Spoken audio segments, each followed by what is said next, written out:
ഇവരുടെ വീഡിയോ കണ്ടപ്പോൾ സത്യത്തിൽ വളരെയധികം നെഞ്ചു പൊട്ടിപ്പോണ വേദനയാണ് ഉണ്ടായത്. കടക്കണിയും ബുദ്ധിമുട്ടും കാരണമാണ് ആ കാഴ്ചയില്ലാത്ത ഭാര്യനെ 2 കുട്ടികളെയും കൊണ്ട് ആ പിതാവ് ആത്മഹത്യ ചെയ്യുന്നത്. പക്ഷെ ആ കുഞ്ഞിൻ്റെ കളിചിരികൾ കാണുമ്പോൾ നമുക്ക് നെഞ്ചി പിടഞ്ഞു പോകണതാണ്. അത്രയധികം വിഷമമാണ്. അവർ മരിക്കുന്നതിന് മുമ്പ് അമ്പലങ്ങളും കാര്യങ്ങളും എല്ലാം അവർ പോയി അവരുടെ പ്രാർത്ഥനകൾ പറഞ്ഞു. ആ കുഞ്ഞുങ്ങൾ പോലും അറിയാനുള്ള അവർ അച്ഛൻ്റെ അമ്മയുടെ കൈ പിടിച്ച് പോകുന്നത് മരണത്തിലേക്കാണെന്നല്ലേ. എന്താവസ്ഥയാണല്ലേ നമ്മുടെ ഇന്നത്തെ ഇവിടെ നടക്കുന്നത്. ഭയങ്കരമായിട്ട് എനിക്ക് സങ്കടം വന്നു. ആ കുട്ടിയുടെ കളിചിരി ഓട്ടവും ഒക്കെ കാണുമ്പോൾ അവർക്ക് അവസാനമായിട്ട് ഭക്ഷണവും ഒക്കെ അവർക്ക് വയറും നിറയെ ഭക്ഷണവും അവർക്ക് ഇഷ്ടപ്പെട്ട ഭക്ഷണവും എല്ലാം കൊടുത്തിട്ട് ആ കുഞ്ഞുങ്ങൾ ഒരിക്കലും ഓർത്തിട്ടുണ്ടാവില്ല.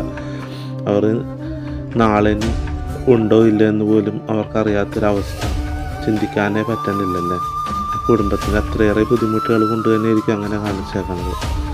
അവരുടെ ഭാഗത്തുനിന്ന് വെച്ച് നോക്കുമ്പോൾ അത് ശരിയായിരിക്കാം അല്ലേ.